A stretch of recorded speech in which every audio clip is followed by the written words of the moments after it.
Ya, assalamualaikum warahmatullahi wabarakatuh. Waalaikumsalam warahmatullahi wabarakatuh. Perkenalkan Pak, ini saya dan teman-teman dari kelompok 8 yang mana di sini kita akan mewawancarai Bapak selaku Pak Dukuh di Kampung Kedulan mengenai tema tentang anti korupsi. Kurang lebih seperti itu. Bisa dimulai. Mungkin ini ya Pak ya, sebelum terlalu spesifik nanti ada pertanyaan general dulu seperti ini Pak. Misalnya yang pertama, saya mulai nggak ya Pak ya? Ya. Mungkin Bapak bisa minta tolong ceritakan sedikit tentang kondisi sosial dan budaya lah di Kampung Kedulan ini sebagai perspektif dari. Baik, kalau untuk secara keseluruhan Kampung Kedulan ini secara sosial dan budayanya masyarakatnya adalah petani. Masyarakat petani, lebih dari 70% masyarakat kita itu adalah petani, selebihnya PNS, Polri dan guru dan karyawan swasta, tapi kebanyakan adalah petani. Kemudian dengan 70% petani itu alhamdulillah bisa mencukupi untuk kehidupan sehari-hari di lingkungan Padukuhan Kedulan dan justru malah dijual keluar. Kemudian kalau dari sisi budaya kita punya sanggar tari yang ada di Kedulan, itu sanggar tari Sekar Tirto Budoyo. Kemudian ada juga Serandul Muncul Budaya yang menjadi kebanggaan Padukuhan Kedulan. Kemudian juga ada Umbul Wonosegoro yang saat ini sedang kita proses untuk menjadi tempat wisata.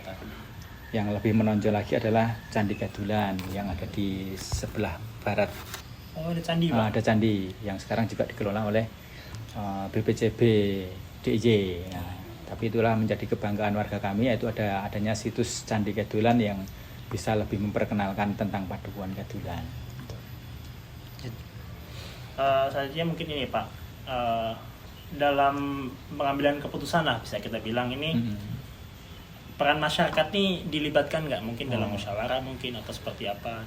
Pengambilan keputusan untuk segi keputusan di pembangunan atau apapun. Ya, Nah, apapun itu, kebetulan di Padukuhan atau setingkat kelurahan itu semuanya ada musyawarah. Seperti kemarin malam Sabtu kemarin juga ada musyawarah Padukuhan.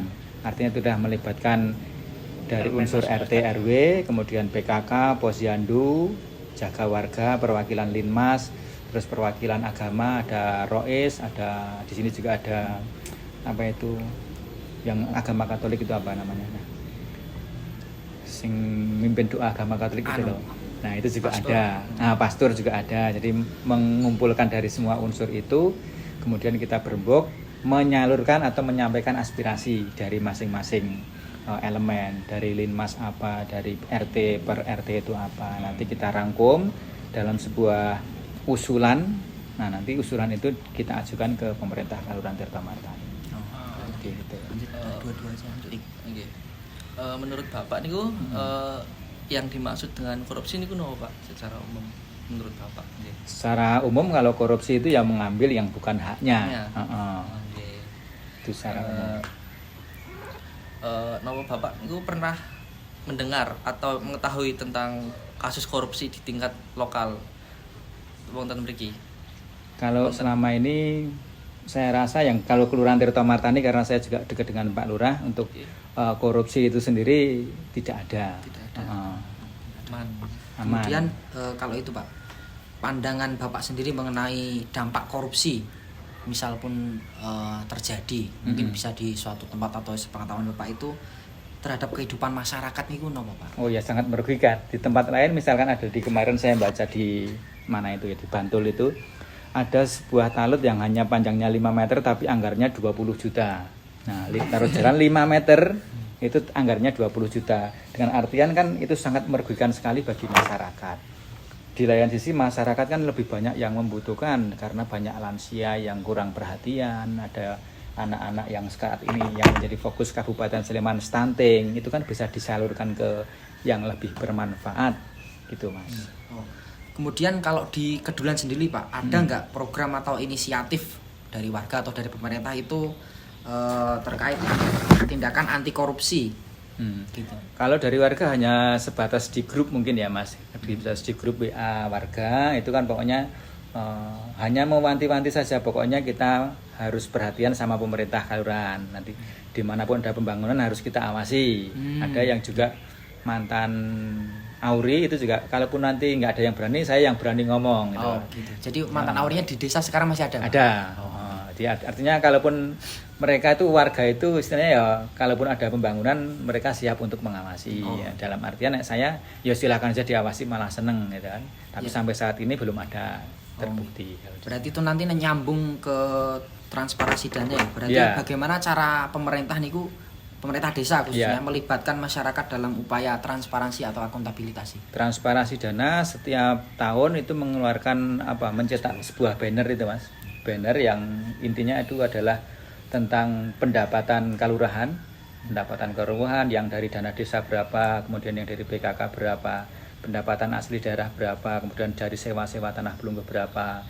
Itu semuanya tercantum di sebuah banner, di papan kelurahan juga ada. Kemudian dipasang di semua padukuhan. Di sini ada 17 padukuhan. Ada beberapa padukuhan yang 2 tempat papan pengumuman. Jadi ditempel, nah masyarakat bisa mengetahui. Selain itu juga disampaikan juga di webnya Kalurahan Tirta Martani dan juga di IG-nya Kalurahan Tirta Martani tentang dana. Menurut Bapak, apakah ada mekanisme pengawasan yang efektif nggak terhadap penggunaan anggaran di desa ini, Pak? Untuk pengawasan ada, karena kan ada inspektorat yang selalu mengecek ke Kalurahan Tirta Martini termasuk penggunaan. Jadi misalkan nanti ada penggunaan yang tidak tepat ataupun SPJ-nya kurang tepat, nah itu nanti akan ditegur oleh inspektorat. Gitu. Jadi ada pihak inspektorat yang istilahnya mengontrol tentang dana yang masuk ke kelurahan. Kalau seberapa aktif masyarakat di sini dalam memberikan masukan atau mengawasi kinerja pemerintah desa, Pak? Nah, di sini ya termasuk aktif masyarakatnya. Istilahnya nanti misalkan ada jalan rusak itu istilahnya langsung ke Pak Dukuh lah, misalnya Pak Dukuh ini rusak, misalkan jalan raya ini kan setelah dulunya kan rusak, setelah diperbaiki terus sering terjadi kecelakaan. Akhirnya timbul lagi masalah Pak Dukuh ini jalannya sering terjadi kecelakaan. Misalkan dikasih lampu atau gimana, kemarin misalnya kan seperti itu, dikasih polusi tidur, gitu termasuk itu. Jadi mereka kalau tentang pembangunan ya agak kritis, cuman memang karena terbatasnya anggaran, jadi tidak semua aspirasi mereka itu bisa terlaksana. Jadi ini ya Pak ya, untuk masyarakat itu dalam menyuarakan aspirasi atau pendapatnya tidak ada hambatan lah Pak ya? Iya, enggak. Dan memang ada ruangnya untuk... Betul ya, jadi misalkan berjenjang ya Mas, kadang mereka yang nggak berani langsung ke Pak Dukuh, biasanya laporan ke Pak RT.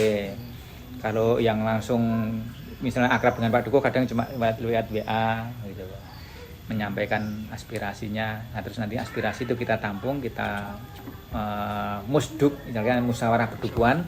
Setelah musyawarah perdukuhan nanti ada juga musyawarah kelurahan. Mungkin ini Pak untuk penutup, ini kan mungkin bisa dibilang struktur pemerintah mikro ya di sini. Ya. Nah ini apa harapan Bapak untuk pemerintah desa atau tingkatan di atasnya lah untuk turut mencegah adanya praktik korupsi ini? Baik. Kalau untuk yang tingkat mikro, agar pemerintah yang korupsi, pemerintah kelurahan atau tingkat bawah ini? Pencegahan. Ya kalau untuk pencegahan, saya rasa pertama pengawasan Mas, harus ada pengawasan nanti selama program-program kelurahan itu nanti berjalan, nanti ada pengawasan itu melibatkan Pak Dukuh ataupun LPM Padukuhan, karena lembaga pemasyarakatan Padukuhan itu ada selain RT RW itu ada LPM, itu nanti yang mengurusi pembangunan. Nah ini harus dilibatkan, artinya mereka yang harus mengontrol tentang keuangannya atau penggunaan anggarannya itu adalah dari LPM itu.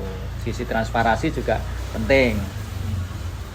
Nanti laporannya seperti apa, SPJ-nya seperti apa, pertanggungjawabannya seperti apa, itu harus konkret, harus jelas, itu agar tidak korupsi.